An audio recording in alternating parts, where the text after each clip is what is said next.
Hoje eu vou mostrar para você umas opiniões bem fortes de um engenheiro de software da Amazon.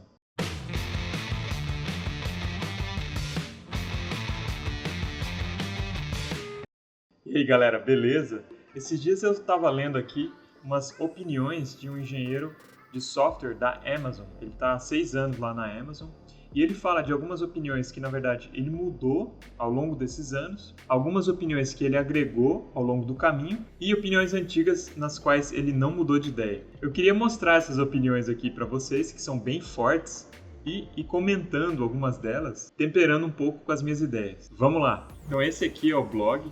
Tá? Eu vi essas opiniões que eu vou mostrar aqui para vocês, elas foram indicadas pelo Marco Túlio Valente, que é um professor da UFMG, que tem um curso de extensão de engenharia de software espetacular. Dá uma olhada lá que vale a pena. Então, o nome desse sujeito aqui é Chris. Então, ele fala aqui que é um desenvolvedor de software, no geral um cara legal, trabalha na Amazon, né? Mora em Seattle, gosta de linguagens funcionais como Clojure e PureScript, mas também gosta da linguagem que é a segunda melhor para tudo, que é o Python. Ele tem um projeto open source que se chama GUI, e aqui ele fala outras informações. Então esse aqui é o post que ele fala das opiniões dele. No começo tem as opiniões que ele mudou de ideia, aqui tem as opiniões que ele foi agregando ao longo do caminho, e embaixo são opiniões antigas que não mudaram.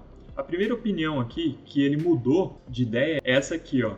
Linguagens tipadas são melhores quando você está trabalhando com um time de pessoas com níveis diferentes de experiência. Isso aqui é um pouco controverso, né? Porque muita gente gosta de linguagens dinamicamente tipadas, mas em geral, eu dou preferência para linguagens tipadas. Eu acho que dá menos pau em linguagem tipada, mas obviamente que depende do que você for trabalhar. Aqui ele está falando especificamente quando você tem uma equipe de pessoas com vários níveis de experiência. Aqui ele fala de stand-ups. Ele fala que stand-ups são uma coisa útil para ajudar você a monitorar os novatos, parece uma coisa legal. Aqui ele fala sobre retrospectivas de sprint. Ele fala o seguinte: essas retrospectivas têm o seu lugar se for para correção de curso. Ele fala, caramba, aquilo ali foi uma coisa muito ruim, a gente foi mal naquele momento, e não uma coisa horrível do tipo Agile, Scrum Master, que na verdade faz todo mundo perder o tempo. Agora, essa opinião aqui eu acho que é muito boa e acho que vale a pena a gente focar, né? Porque ele fala o seguinte, ó: a arquitetura de software provavelmente importa mais do que qualquer outra coisa. Uma implementação porcaria, estou usando porcaria aqui, na verdade melhorando um pouco, porque ele usou o termo shitty, né? Shitty. Então, uma implementação porcaria de uma boa abstração não causa nenhum dano à base de código. Agora, uma abstração ruim ou uma camada faltando, causa tudo, faz com que tudo se apodreça. Então, olha, isso aqui acho que vale muito a pena a gente prestar atenção, porque o que acontece?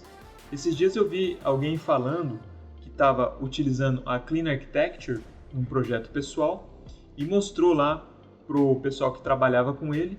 Aí o cara falou, olha, isso aí não é porque está escrito no livro que funciona, você está fazendo otimizações prematuras.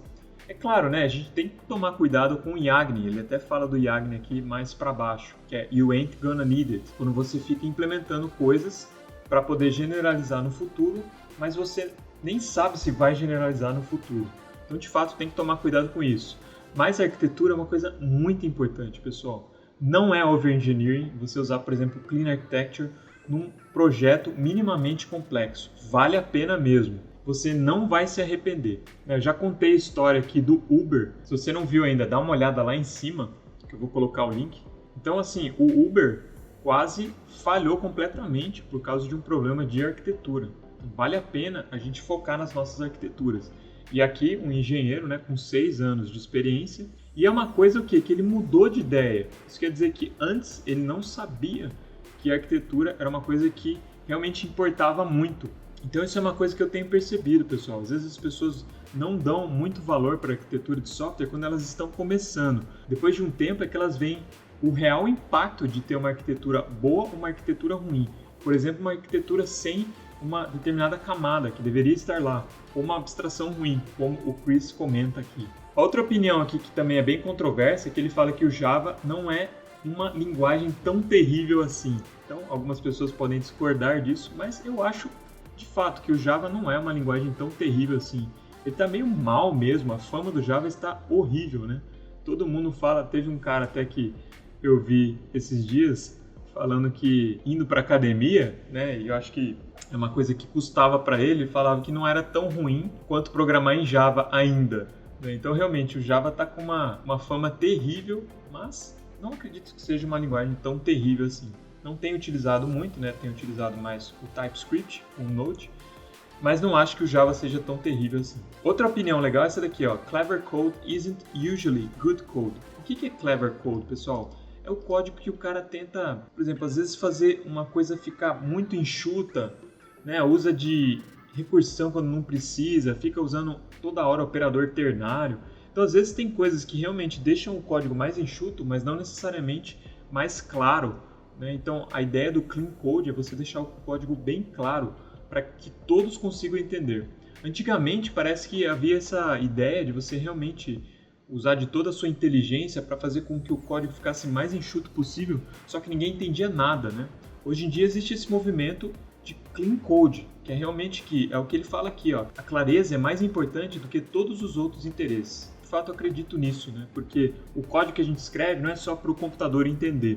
Se fosse só para o computador entender, beleza. A gente pode fazer um código aí o mais enxuto possível, que não seja muito compreensível. Mas o código vai ser lido por nós mesmos no futuro e também vai ser lido por outras pessoas. Então, realmente, o clean code, a clareza no código, vale muito a pena o investimento. Aqui ele fala também, ó, código ruim pode ser escrito em qualquer paradigma. De fato, né? Pode usar programação funcional, pode usar programação orientada a objetos, não importa, né? Se você for um mau programador, você pode escrever código ruim em qualquer tipo de paradigma. O paradigma não salva os programas, o que salva é realmente o desenvolvedor, o bom desenvolvedor que faz um trabalho de excelência. Aqui ele fala o seguinte, uma coisa muito importante também, as tão chamadas boas práticas são contextuais e não aplicáveis genericamente em qualquer contexto. Segui-las cegamente faz de você um idiota. Então, isso é verdade, né, pessoal? Às vezes, quando a gente está começando, a gente começa a ouvir as pessoas e a gente vê essas boas práticas e acha que elas são absolutas e tem que ser aplicadas em todos os lugares. Isso não é verdade, né? A gente precisa ver em qual contexto cada uma dessas práticas são boas. Projetar sistemas escaláveis quando você não precisa faz de você um mau engenheiro. Então, aqui é aquela ideia, né, que o Knuth falava lá, que é a raiz de todo mal, que é a otimização prematura. Então, você fazer o projeto de um sistema escalável, no qual você não vai precisar escalar esse sistema, realmente é uma coisa que não vale a pena fazer. Análise estática é uma coisa útil, também acredito nisso, né? De fato, análise estática ajuda muito a encontrar erros no código-fonte. Aqui ele fala outra coisa bem legal. Dry is about avoiding a specific problem. Então, dry é don't repeat yourself. Eu tenho visto isso também. Às vezes as pessoas usam esse don't repeat yourself ao limite, né? E acham que você não pode repetir trechos de código de maneira alguma. Só que, às vezes, o que acontece? O que você não pode repetir é o conhecimento. Só que, às vezes, algum código pode ser bem parecido com o outro, mas ele está em contexto diferente, ele pode evoluir de forma diferente. Então, nem sempre você tem que eliminar a duplicação. É o que ele fala, não é um fim em si mesmo. O dry não é um fim em si mesmo. Ele fala também que, em geral, é melhor banco de dados relacional do que o NoSQL. Não tenho uma base suficiente para falar sobre isso. Eu utilizei mais bancos de dados relacionais do que NoSQL. De maneira geral, acredito que os bancos de dados relacionais, eles te dão mais subsídios para você realmente checar a consistência dos dados, né? Enquanto que os NoSQL, os dados são mais não estruturados, então é mais difícil você fazer esse tipo de checagem. Outra opinião forte, e que também concordo, né? A programação funcional é uma ferramenta, não uma panaceia. Então não serve para resolver todos os tipos de problema. Aqui são as opiniões que ele fala que ele foi agregando ao longo do caminho. Ele acha que o Yagni vem antes do Solid, que vem antes do Dry, nessa ordem. Ele fala que papel e lápis é uma das melhores ferramentas de programação e muito pouco utilizadas. Eu de fato não uso papel e lápis quando eu estou programando, mas eu uso muito memos, né? Então você vai lá, abre um memo para escrever alguma coisa. Então acho que vale a pena mesmo, às vezes você fazer um pseudocódigo, alguma coisa assim, sem estar diretamente no editor de código ou na IDE. Trocar pureza por practicalidade, o pragmatismo, é geralmente uma boa chamada. né? Então, isso aqui é interessante, né, pessoal? Por exemplo, aqui embaixo ele fala do TDD, né? Ele fala que os puristas de TDD são os piores, né? Quer dizer o quê? O cara que acha que só dá para desenvolver utilizando o TDD. De fato, né, pessoal? Existem outras formas de programar. Eu acredito, pessoalmente, que o TDD é uma forma espetacular de programar. Em geral, eu programo utilizando o TDD, mas eu respeito completamente quem não utiliza, né? Quem faz o código e depois os testes. Eu acho que sem teste é realmente uma coisa complicada, porque depois você não consegue fazer refatoração, você não consegue achar os bugs vão aparecer lá em produção. Mas se você faz testes sem usar o TDD, beleza.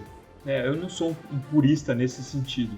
Mas de fato, qual que eu acho que é a parte interessante do TDD? Todo mundo fala que você precisa dos testes, certo? Então, teste é uma coisa que a gente não discute, né? A gente precisa ter uma boa base de testes no nosso repositório. Por que o TDD ajuda? Porque você faz o teste antes, então você se força a fazer o teste. Muitas vezes, quando você deixa para fazer depois, você acaba não fazendo. É uma coisa humana, né, pessoal? Teste, às vezes, é uma coisa meio chata de fazer. Então, o TDD é mais ou menos aquela coisa de comer. Quando você está com um prato de comida, você tem várias coisas, umas você gosta mais, outras você gosta menos. O TDD é você começar pela coisa que você gosta menos, né? Então, o teste realmente não é uma coisa muito prazerosa de fazer, então por isso é bom às vezes você começar por ele, tá? Então o TDD eu acho que ajuda nesse sentido. E não só isso, né? Eu acho que depois quando você pega a dinâmica do TDD, fica prazeroso você fazer o teste antes, porque o teste vai guiando o seu projeto. Mas de fato, né, não acho que é uma coisa boa a gente ser purista ou fundamentalista. Tem uma opinião aqui de gerentes de projetos que eu não vou falar, depois você vai lá olhar para ver se você concorda.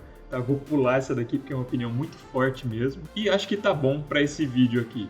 Bom, então era isso. Espero que você tenha curtido essa discussão das opiniões aí do Chris. Depois, obviamente, são temas que a gente vai falando ao longo do nosso caminho aqui, sobre TDD, sobre arquitetura de software. O que eu achei legal é isso, né, pessoal? Que a arquitetura de software apareceu lá como realmente uma coisa que o Chris considera a mais importante de todas. E, de fato, é muito importante você ter uma boa arquitetura. Por exemplo, utilizando a Clean Architecture. Fiquem com Deus e até o próximo vídeo.